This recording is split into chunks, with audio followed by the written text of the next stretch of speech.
300.000 soldados cercados, sem munição, sem comida, sem reforço. E a ordem era uma só: não recuar. Isso não é roteiro de cinema. Aconteceu de verdade.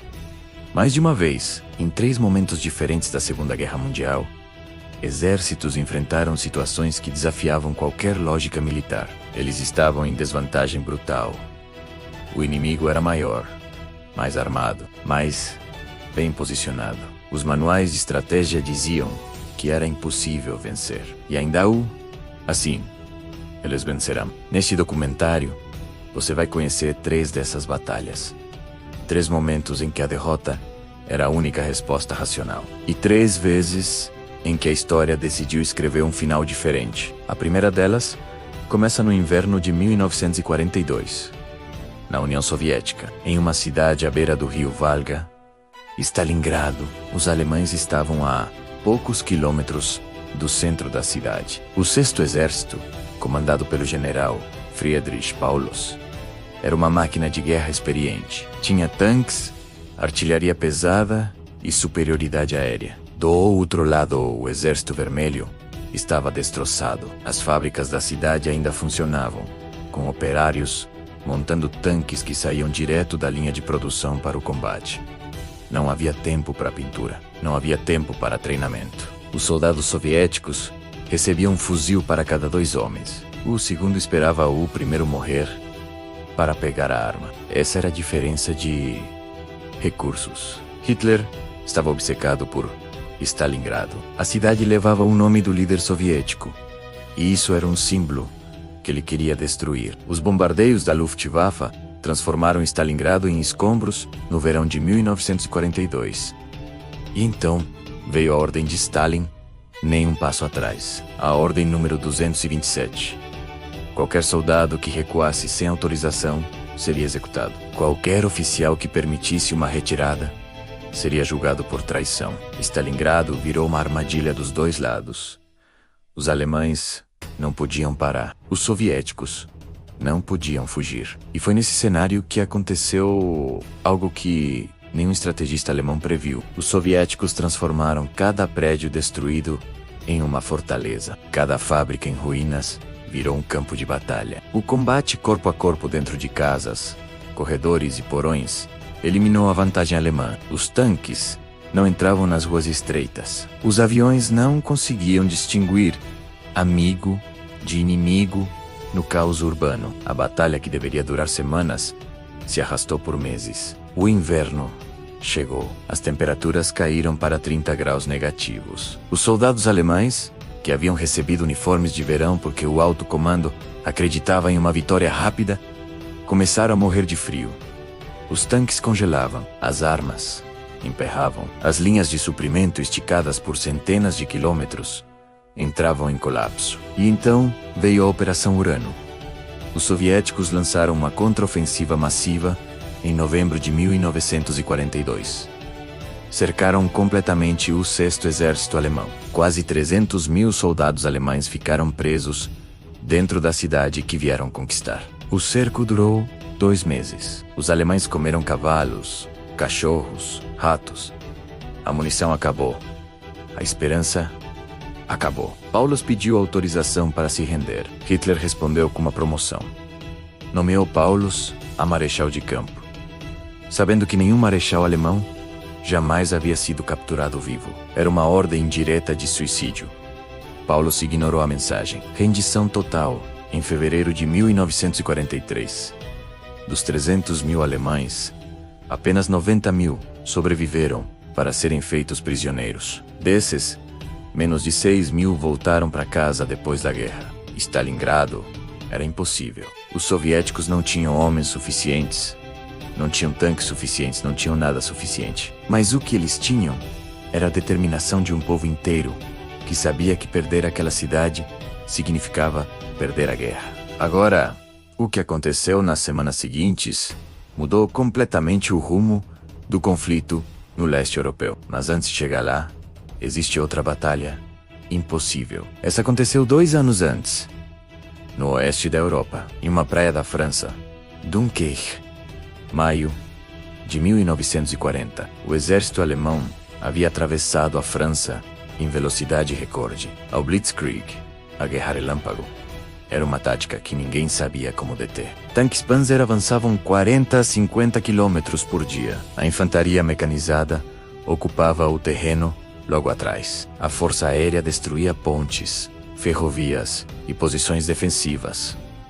Antes mesmo do combate terrestre começar, o resultado foi catastrófico para os aliados. 400 mil soldados menos britânicos, franceses, belgas, ficaram encurralados em uma faixa estreita de praia na cidade de Dunkerque. Atrás deles, as divisões Panzer. À frente, o Canal da Mancha. Não havia para onde correr. Cada hora que passava, a artilharia alemã se aproximava mais. Churchill e o alto comando britânico fizeram as contas. A estimativa era sombria. Talvez conseguissem evacuar 30 mil homens, no máximo 45 mil. O resto seria capturado ou morto. O que aconteceu? Em seguida desafia qualquer cálculo militar. A Operação Dínamo foi lançada, destroyers e navios de transporte da Marinha Real iniciaram a evacuação. Mas a praia de Dunkerque tem uma inclinação suave à água e raça, e os navios grandes não conseguiam se aproximar da costa. A solução veio dos civis.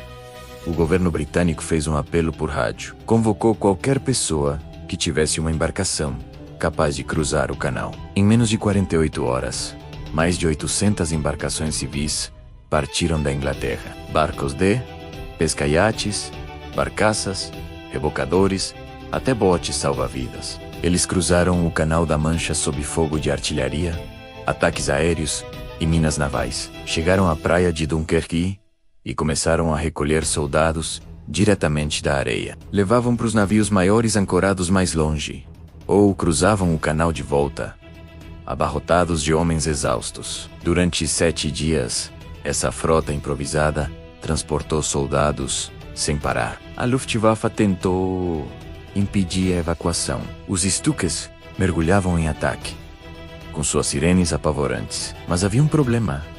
A areia da praia absorvia o impacto das bombas. As explosões não causavam tanto dano quanto em terreno sólido. E os caças Spitfire da RAF, operando no limite do seu alcance, enfrentavam os alemães nos céus. No final da operação, 338 mil soldados foram resgatados. 13 vezes mais do que a previsão mais otimista. Dunkerque foi uma derrota militar que se transformou em vitória moral. A retirada salvou o núcleo do exército britânico. 3 anos depois, muitos desses mesmos soldados voltariam à França no dia D e marchariam rumo à vitória. Mas ainda tem a história mais impressionante de todas. Ela acontece em dezembro de 1944, nas florestas congeladas das Ardenas, Bélgica. A frente ocidental estava estagnada desde o dia. Os aliados avançavam lentamente, empurrando os alemães de volta para o seu território. A guerra parecia decidida. Era questão de meses. Hitler discordava. Ele reuniu o que restava das reservas blindadas da Alemanha. Mais de 200 mil soldados, 1000 tanques, artilharia pesada.